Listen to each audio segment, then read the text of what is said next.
How are you, guy? Good to talk to you, Pop.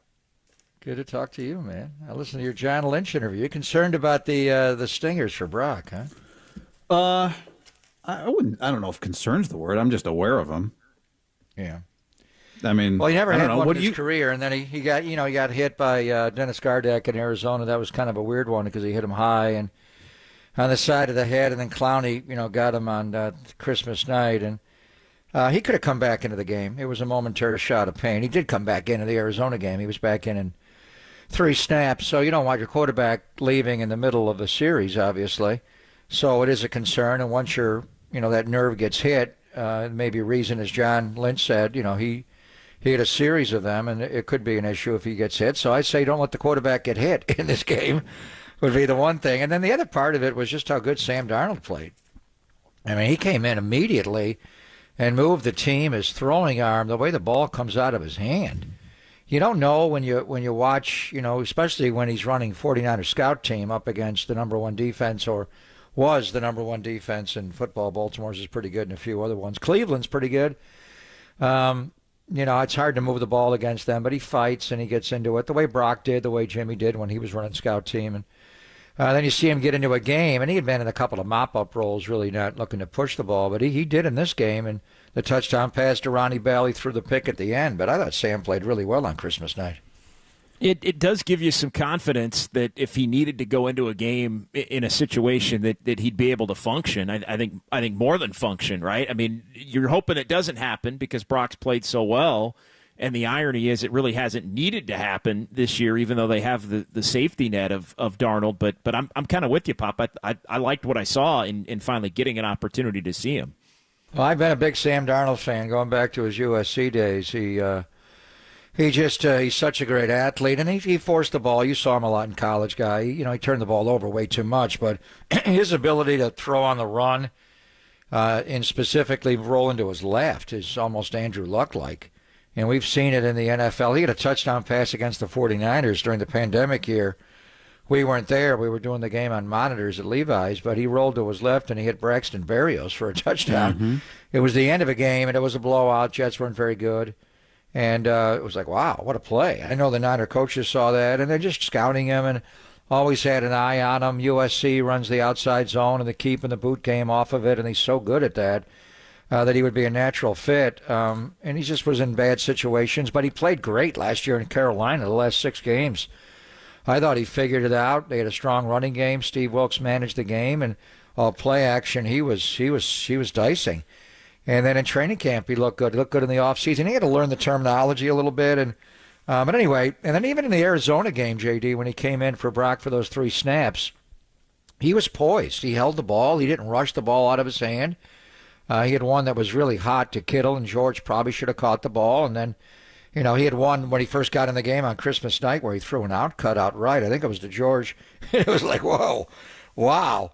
And, Lamar Jackson is an elite runner. I think he's the greatest running quarterback of all time. We saw Steve Young, and, obviously Michael Vick was electric. There's been a lot of guys, but no one runs like Lamar. But he does not drive the ball. He has poor fundamentals. He throws off his back foot. He kind of flips the ball.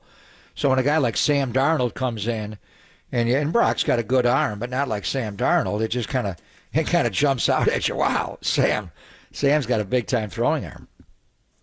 I mean, I think the ball, to me, the best throw he had in the preseason was, and camp included, was the ball that he threw to Ronnie Bell down the right sideline in Vegas. And it was after a month of watching Niner quarterbacks not be able to hit go balls in practice, and he hit that throw.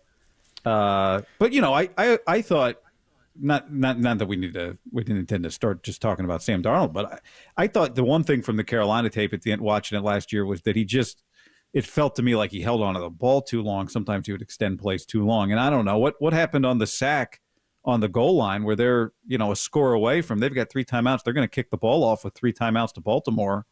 And instead the game ends there. Well, when you're not getting a lot of, when you're the backup quarterback, you're not getting first team reps. So the game is going a little faster. So I'm applauding him for being patient in Arizona in this game. You want to grip it and rip it. You want to get the ball out and be decisive like Brock is. And maybe at times Brock was too decisive, but I thought he played really well. There was a game, the very last game of the year that Sam played last year for Carolina was not good. the week before against Tampa, and they wound up losing that game, and Tampa wound up winning the NFC South with an 8-9 record. But Sam played Brady in that game. He played extraordinarily well, and then and he did throw the pick at the end and took the sack, as you noted, and just 5 turnovers from the quarterback position. You're not going to win a game. I mean, you have to go back to Steve DeBerg in 1980, the last time the Niners had 5 combined, and 4 were from Brock, and it's just unfortunate. The first one was just a bad read, obviously, with Kyle Hamilton. I don't know why he didn't see him there. He said yesterday he was excited about the 2, and they were the 2 passes right before. The Niners were just going right at Marcus Williams, the safety, the former New Orleans Saint. George Kittle got some man coverage against him, and the 58-yarder on 3rd down, he hit him again, and they were right down in the scoring zone on the 15-yard line. And I think he saw something that wasn't there with Debo, and Hamilton hit him, and intercepted the ball. But the other ones were just, you go back to the interception against Cincinnati, Jermaine Pratt's one where he tipped the ball up in the air.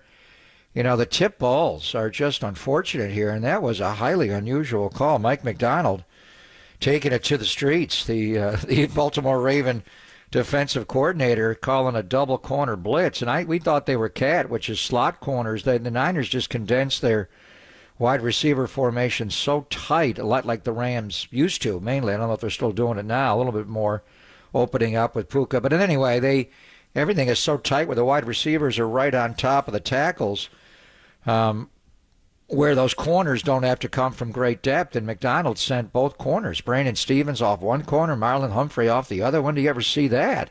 And then he bailed the inside backers out, and Stevens tipped the ball. Brock was trying to slip that around to Debo. Had he been able to get it there, that would have been a big play. But Stevens is long at 6'1", and Humphrey took the ball. And then the third one was a bad decision with flags all over the field. And Christian, he couldn't see the chop block on the blitz inside, but he did see the 2 flags. So you got to realize they're in the interior line, offensive line. More than likely they're going to be on the Niners. So even if you make a play, it's not going to count. So I thought, basically the first and third one were the bad one, and the last one the ball just got tipped and Patrick Queen took it back. Yeah, as far as overall, and hearing Brock explain it, I thought he was pretty thoughtful and introspective in his explanations at his press conference yesterday. I think the one thing that he showed in the game was just a willingness to keep slinging it. You always worry, is a quarterback's confidence, at least I do, going to be shaken by interceptions regardless of the way they go down. But it doesn't seem, the next couple of games will prove it, but it doesn't seem that he's going to be rattled moving forward by anything that went down against Baltimore on Monday night. No, I was there yesterday when he met the media, JD, and he's Brock. He had his hat pointing forward. He had a bad hair day one day after his birthday, and he's going to be the same guy. He's Brock steady. He's unflappable that way. It's not always going to go perfectly. The game, the Niners, the catch game, the most famous game in the history of the franchise, they turned the ball over 6 times in that game. And Joe threw 3 interceptions. It happens. I think the one thing you look at, I know it's just on, the quarterback throws the ball and the other team takes it, so that's on him statistically, but it's not always that way. Football's the ultimate team game. And I would just, why are there so many tip passes resulting in interceptions? The Jermaine Pratt one, the one that was tipped by Stevens to Marlon Humphrey, the one later that was tipped as well and got, knocked up into the air, and Kyle Hamilton intercepted it when Marlon Humphrey drove on the ball. That one was more of a contested catch. Brock is smaller. There's a reason why he did not go in the first round or higher in the draft. He's 6 feet 5/8 of an inch tall. So there's going to be times where either he can't see it out of the midline of the pocket, or they squeeze it down, or the ball gets tipped. And it's not like he's had a very high volume of balls tipped, but he's had some tipped, and I think that's obviously the scouting report on him. And I think Baltimore also, not just, Brock does throw the ball outside the numbers more than the quarterbacks here under Kyle. But if you're scouting the Niners, to me, you're taking away all those in cuts. The Kittle over the middle, the Debo dig, the Ayuk slant, the McCaffrey Texas route, all those in-breaking routes, and that's what Mike McDonald did. He showed pressure like he always does with those stacked linebackers, Roquan Smith and Patrick Queen, but he bailed out of it, and they went to the middle of the field and choked off the middle. And if he did bring pressure, he brought it from the outsides unconventionally with a couple of corners. So, and you saw, Cincinnati do that on the interception by Logan Wilson against Brock. So I think what you got to look at is, Brock does throw the ball, but they're not all on him. Some are just on scheme, formation, predictability. You got to self-scout yourself a little bit, and that's redundant. But you got to kind of see where you are, and I think they'll do that as well. But we thought a little bit at various times if teams stolen a blueprint. Is there a blueprint how to beat Jalen Hurts in Philadelphia? I'm not sure anybody has the personnel like Baltimore does. They're so big. Their secondary is just huge. Those guys are all over 200 pounds. Kyle Hamilton goes 220 pounds. They are big, and they're big hitters. I thought the Niners would get them in space, and they did. They rolled up a lot of yards in this game, and they couldn't cover George Kittle, especially on man against Marcus Williams, if we ever do see this team again in the Super Bowl. But I thought they had a really good plan on where the Niners are, and there's certain landmarks that receivers like to get to out of certain formations. You go back to when Belichick was beating Peyton Manning, when Peyton was very young in his career in Indianapolis. He ran a lot of no huddle or check with me and the concepts at the line and the routes. They never moved. Marvin Harrison was always right. Reggie Wayne was always left. And they just got to certain landmarks. And Belichick, with that great zone, just was able to drop into a zone and then close it down. And he frustrated Peyton for a long time. Watching Baltimore on Christmas night, they reminded me of a Belichick defense and also Herman Edwards. Herm, like 20 years ago with the Jets, had a similar defense where he would drop into a zone. They weren't fast. They all wore black shoes. They looked slow as hell. But they got to the spots in accordion and the defense where they just came to the right spots at the right time, and they were big enough to knock the ball away. Well, I saw a graph yesterday that only Steve Spagnuolo mixes coverages more than Mike McDonald does, the Ravens defensive coordinator, the Chiefs DC. And you hit on it. I mean, a long way to go. There are other questions to answer before you get to a Super Bowl. But if there is a rematch, then I think the 49ers should be thankful that they played this game. Better to have played a team and had them beat you early than find out in the championship that they've got the antidote. So what lesson, if any, do you take out of this game should you be in a rematch with Mike McDonald's defense? Well, and they got a long way to go. They got a tough game this week against Miami. We gave it to you on defense, and then on offense, it's dealing with the scrambling ability of Lamar Jackson, and he's just, I don't know quite how to do that. To me, the Christmas night was a matchup of the two best running backs in football. It was Christian McCaffrey, who's the best overall player in football, and Lamar. And Lamar, he made some throws. They scored 2 touchdowns on 4 offensive plays in the third quarter. And they had that drive where Mitch punted them down to the 5-yard line, and they drove it all the way down to the goal line. I was surprised they didn't go for it on 4th down, but they kicked the field goal. And that third quarter, they took the game. It was a domination, and they moved the ball. But the way they run the ball and losing, J.K. Dobbins early in the year, then later Keaton Mitchell, they lost a lot of their speed, so their guys inside are more power guys. Justice Hill's got a little juice, but Gus Edwards is a power back, and they just they give you the 300-pound fullback Ricard, and they try to bash your brains in with Lamar, and he's so good on the mesh point. He fooled me one time. He fooled Fred Warner, where he just rides that mesh point, he pulls it out, and he throws behind it on the RPO, or he keeps it and runs it, and you just can't let him get out, but he does. It's very hard to get him. You almost have to double spy him in and out, and he's going to make plays, so they're going to move the ball. But I think fundamentally, and he's only won 1 playoff game in his career. I just don't know if he's a good enough thrower of the football, and it keeps coming down to that. And there was outcry in the offseason, the non-exclusive franchise tag. People want to trade for him. He's holding out. I think the league still has reservations about his ability to win from the pocket, and they do. But he overcomes it because he's such a great runner. He's the second best running back in football, and he's the best running quarterback of all time. He's so fast, but he's also change of direction, elusive. He spins, he slides, he can get turned all around. He's completely different than Jalen Hurts, and he creates wide openings because you're misaligned. the touchdown pass to Zay Flowers, the Niners were caught in a quick snap off a run up to the line of scrimmage. The one to Aguilar was a scramble drill. How do you deal with the scramble drill? That's where he killed the Niners. So that's hard. You're going to have to score on this team because they're not you look at them, guy, and you don't think they're a high-powered team. They haven't, their wide receiving core is much better. Zay Flowers is a really good player.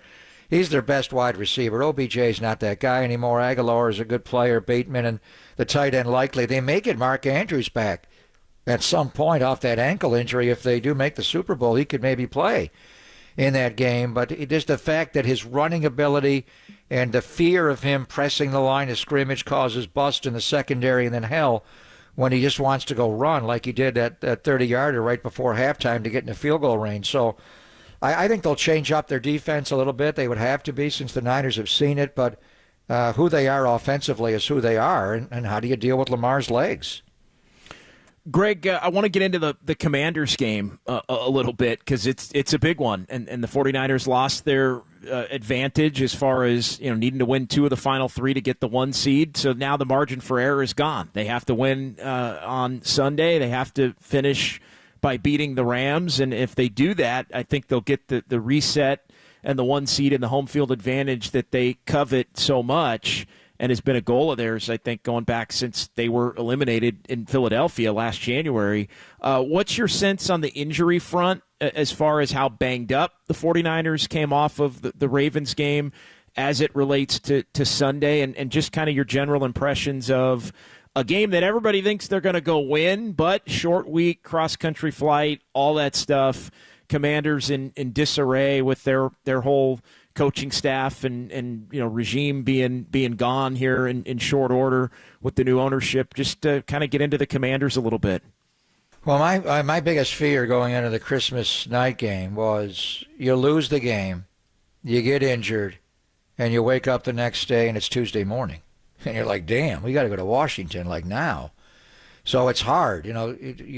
Gamblers know and sports fans know a road game after a Monday night game is really hard.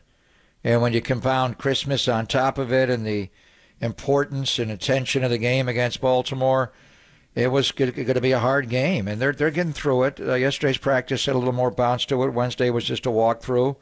They'll practice today and then go fly and do a walkthrough on Saturday and then go play. But it's a morning game. Jacoby Brissett will start at quarterback for them over Sam Howell. He's just a big, strong-arm quarterback. He's completely different than Howell. Howell is 6'1". Howell's got a good arm, and he throws the ball a lot. Eric Bieniemy is their new offensive coordinator. They throw it a lot. They get sacked a lot. The thing with Brissett, JD, is he's so big. He's tough. I've seen him just bounce off of hits. The Jets laid a couple on him last week, and he brought them back. They were down 20-0 and 27-7, and they came back and took the lead, 28-27. They wound up losing on a Greg the Leg field goal, and he's just he's a veteran guy. He's made 48 starts in his career, and he's got a big arm, and he's big and physical, and they've given up a lot of sacks. This could be a game where Nick and Chase Young going back, and Chase may actually even start the game. A lot of times when you go home, you want to reward a guy by playing him more and giving him more of a role, and he may enjoy that. And Howell was on pace for an historic number of sacks. But Brissett's tough to get on the ground. Terry McLaurin, the wide receiver, is a great player. Logan Thomas, the tight end. Robinson, the back. So this game is somewhat concerning to me. And then on defense, you got those 2 big tackles, Payne and Allen. They traded Montez Sweat and they traded Chase, but Martin Mayhew kept those 2 guys there. And you're right. I think with the ownership change to Josh Harris from Daniel Snyder and finally getting away from the toxicity of his ownership for way too long in the NFL, they're all going to be gone. They're going to fire Ron Rivera. Ron's a Bay Area guy, obviously, from Cal. Jack Del Rio already got fired. Martin Mayhew will probably be gone. They may keep him in another role, but they're going to bring in a whole new set of coaches, decision makers. What do they do with Eric Bieniemy? Do they keep him? They just gave him a lot of money to be the offensive coordinator, and maybe part of the Kansas City problem is not having Bieniemy there with Andy Reid. Maybe they give him a job. They give him the head coaching job, maybe. He's the guy who's never interviewed well before. I think that's why he was held back on being a head coach. Some tells me they'll do something splashy Maybe they go get Bill Belichick and they keep the enemy to run the offense. We'll see. We're way ahead of ourselves. But as far as this game, I think the Niners are going to have the proper sense. The game Monday night, it wasn't all horrible. They rolled up a lot of yards in the game, and it was just 5 turnovers. You're not going to beat anybody with 5 if you don't take the ball away. But there's a sense of okay, that happened. And if there's one game to lose, it's the AFC game.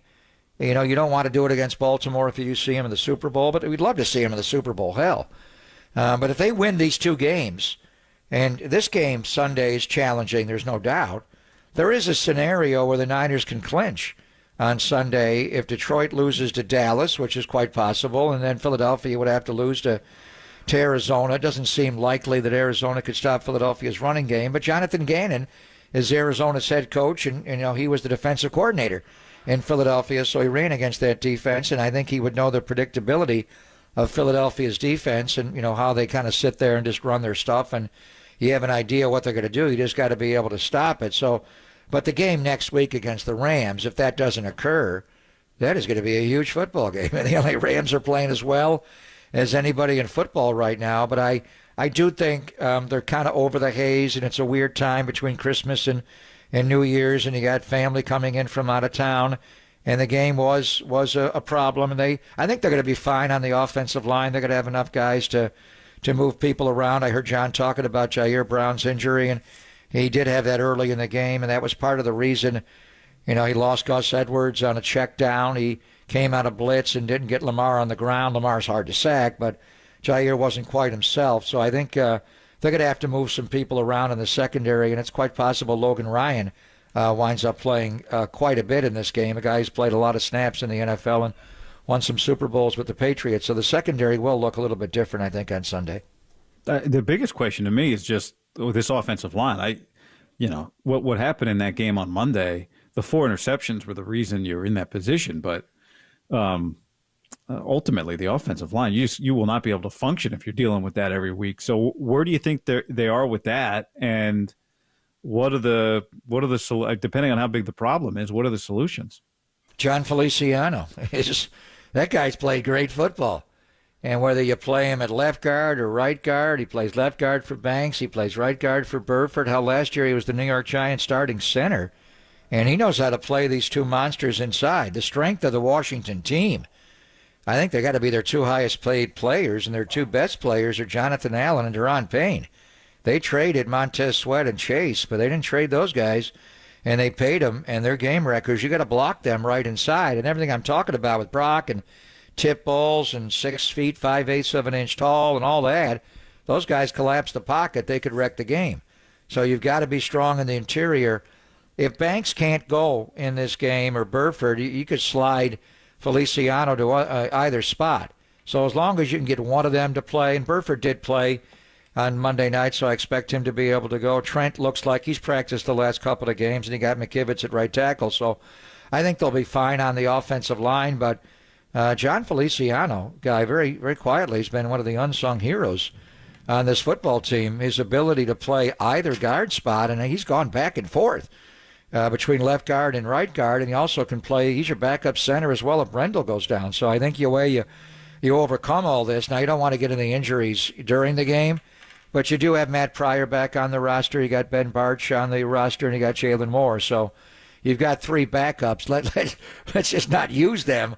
I mean, now in the NFL, you got 8 up on game day because you got the extra linemen on the roster composition. And it used to be 7 up on game day, but it was I couldn't figure out who was playing where on Christmas night. It was wild.